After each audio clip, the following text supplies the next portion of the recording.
या पत्रकार परिषदेकडे आपलं लक्ष असेलच. तुर्तास पुढच्या बातमीकडे वळूयात. आदिवासी विद्यार्थी मृत्यूवरून आदिवासी विकास मंत्री अशोक उईके आणि वडेट्टीवारांमध्ये जुंपली आहे. आश्रमशाळा वडेट्टीवार यांचीही आहे. अशोक उईके यांचा हा टोला आहे. तर 542 आदिवासी विद्यार्थ्यांच्या मृत्यूला जबाबदार कोण ते सांगा, विजय वडेट्टीवारांचा अशोक उईके यांना प्रत्युत्तर आहे.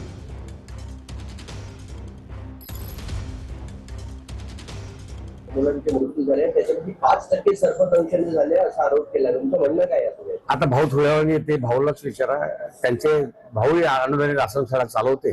हा प्रश्न भाऊला विचारायला बरं राहील की वडेट्टीवारांचीच आश्रमशाळा आहे, त्यांना विचारा काय झालं.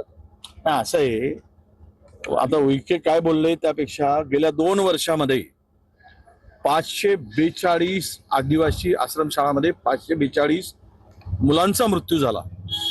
त्याला जबाबदार कोण?